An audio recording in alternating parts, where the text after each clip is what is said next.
¿Cómo estás?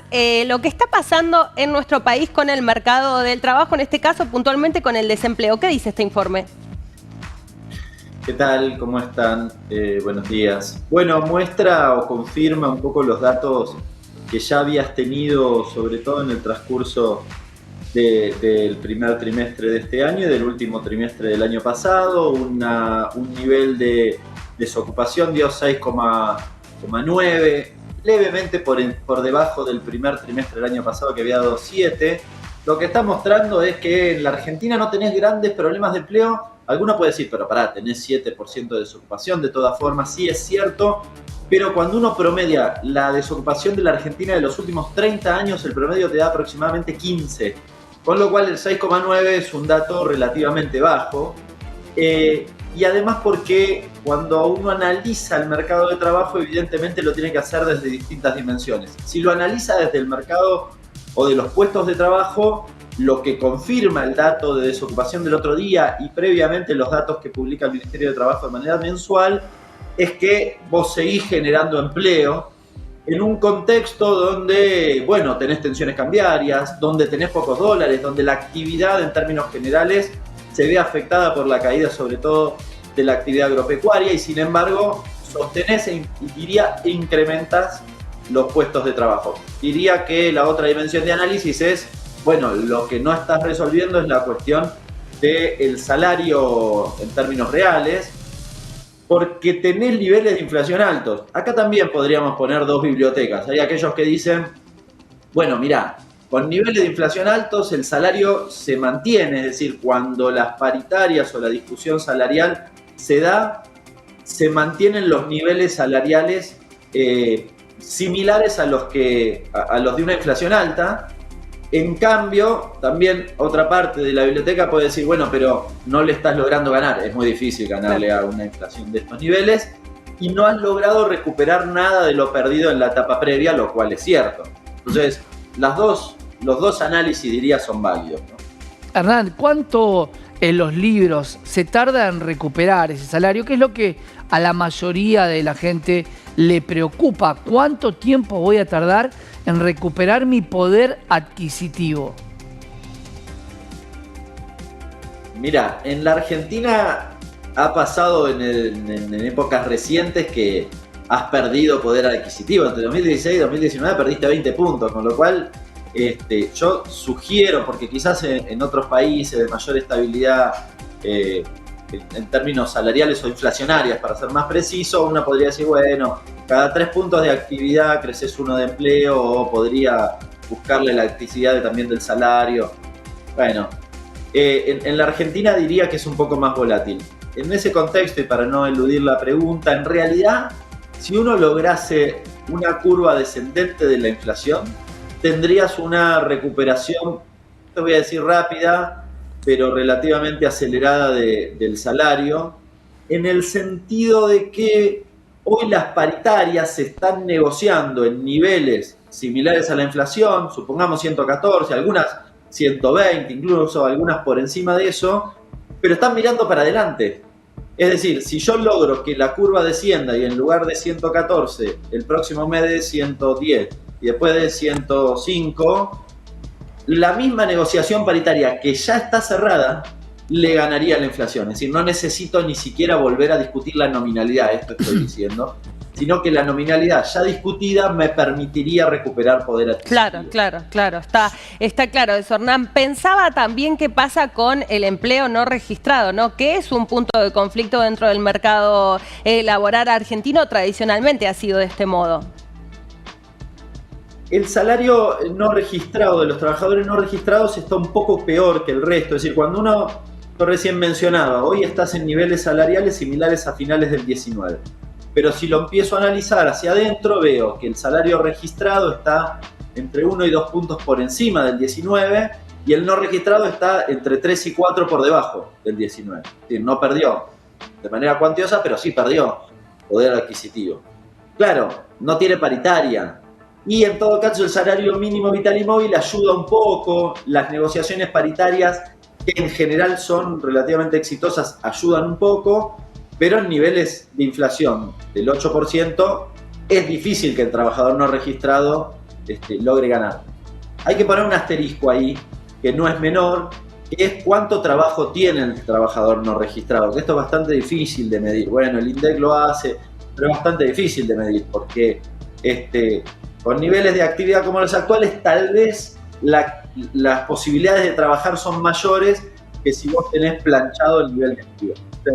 Entonces, por ese lado, te diría que no es tan grave. Pero bueno, hay algunos proyectos o algunos debates que a mí me parecen interesantes. Vanessa Silley, una legisladora, está discutiendo la posibilidad de buscar algún indicador alternativo al salario mínimo para ayudar a subir los pisos de los trabajadores no registrados, perdón, de los trabajadores registrados que están más abajo, claro, digamos, de las paritarias, y que eso probablemente también ayudaría a los no registrados, porque el salario mínimo, el problema es que ha quedado como un debate de índole fiscal. Si cuando yo te discuto el salario mínimo, te estoy discutiendo si pago el 82% de una parte de la jubilación, de una partecita de la jubilación, pero sobre todo los premios sociales. Estoy mirando la cuestión y no tanto la cuestión. Igual es un problema. Otra herramienta para hacerlo. Sí, y ciertamente está muy por debajo de lo que es la canasta básica, ¿no? Lo que necesita una familia para no ser pobre, 200.000 pesos, 88, creo que cerró la última actualización, 88.000 pesos, la última actualización del salario mínimo, por eso es importante ese punto que marcabas recién, Hernán, y hablabas de otro tipo de análisis que se realiza también y que tiene que ver con el nivel de productividad, en definitiva, que nos habla sin duda de por qué está creciendo el empleo en nuestro país. Es un muy buen punto ese, porque en realidad uno puede pasar que tal vez el salario equipare a la inflación como está sucediendo hoy, pero que vos tengas una distribución regresiva. ¿Bien? ¿Por qué? Y porque el producto le gana todo eso. Claro. Te diría que hoy está más bien estabilizado. El problema lo tuviste en la salida de la pandemia. En la salida de la pandemia crece la actividad de manera fenomenal, recupera lo perdido y le gana. Hoy estamos en niveles superiores a los de la etapa prepandemia, y el salario no acompaña ese proceso.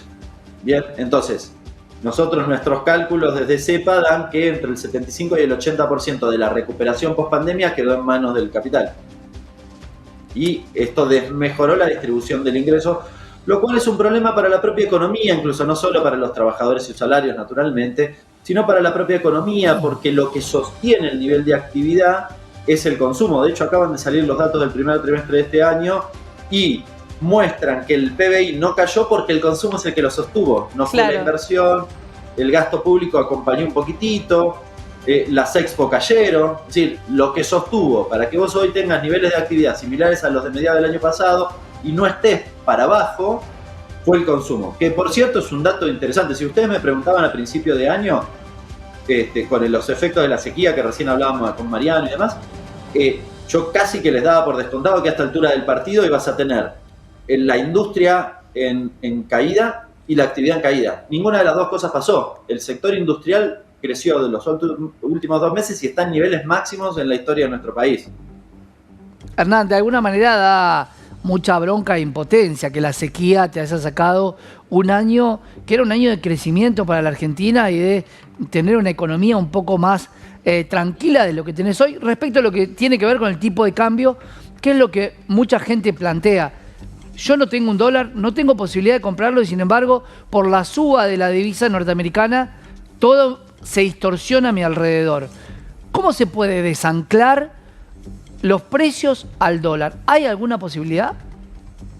Sí, primero tenés que tener dólares. Esto es así de brutal y sencillo. Tenés que tener dólares. De hecho, en este momento en particular, el ministro de Economía está discutiendo con el Fondo Monetario a ver si puede haber adelantamiento de los desembolsos y demás, porque el riesgo es el inverso.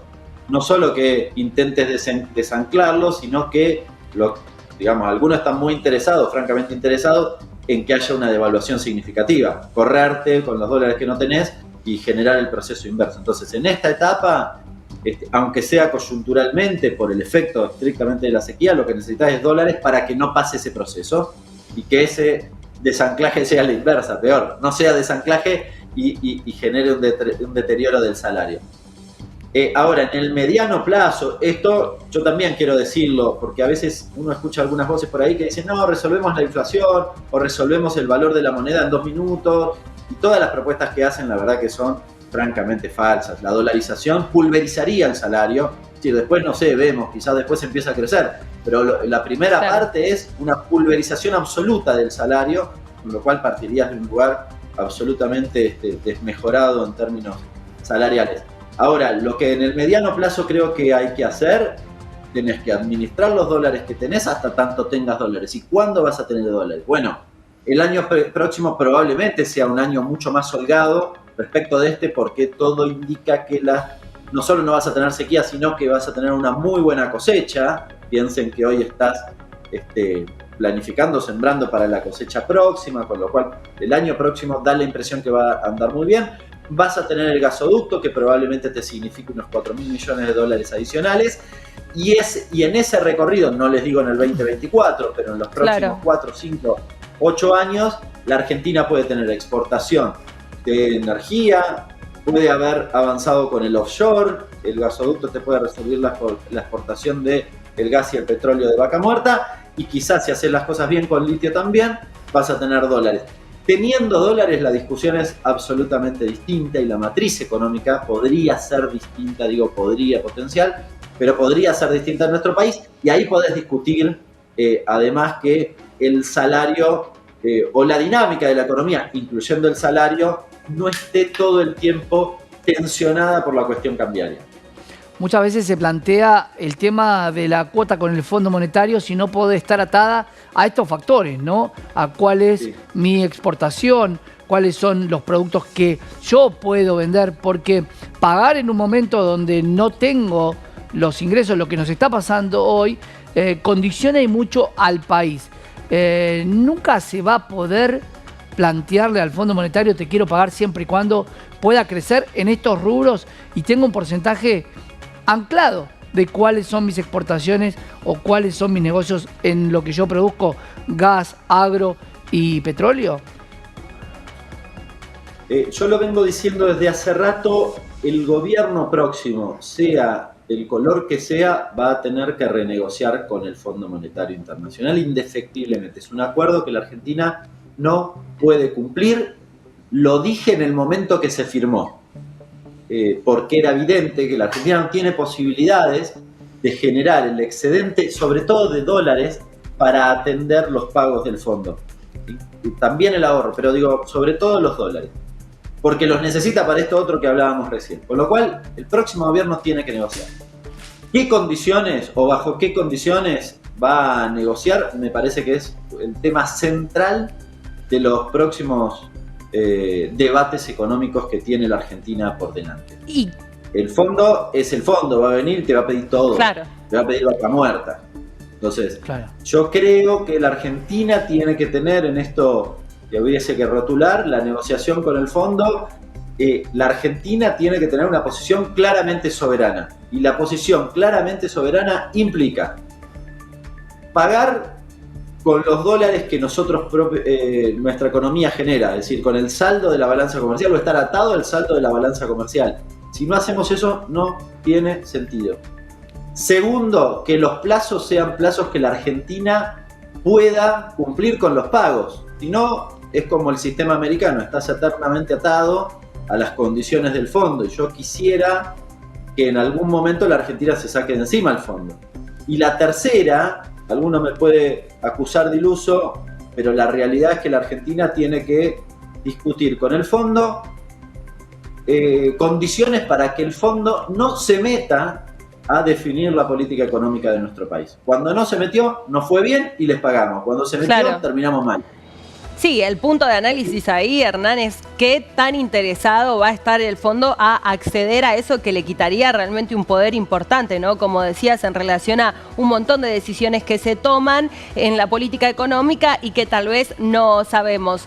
¿Qué tanto ayuda en esta negociación inmediata y en este desembolso que se tiene que hacer en los próximos días para el pago, justamente que se postergó la semana pasada, que Sergio Massa se haya anunciado como candidato?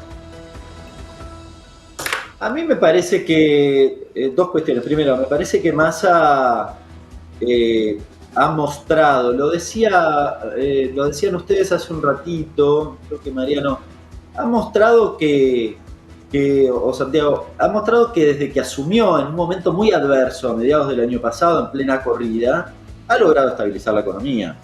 Ha logrado estabilizar en un escenario tremendamente complejo y frágil, porque no tenés dólares, ¿no? Entonces, claro, algunos cuando hacen el análisis y dicen, Massa prometió una inflación de entre 3 y 4% para esta época. Sí, maestro, pero no existía la sequía en el momento que planificó esa cuestión, y en eso comparto con Santiago que injusto la sequía, porque no digo que hubiese pasado, pero digo, bueno, hubiésemos podido evaluarlo, como decía mi profesor de química, en condiciones normales de presión y temperatura. Claro.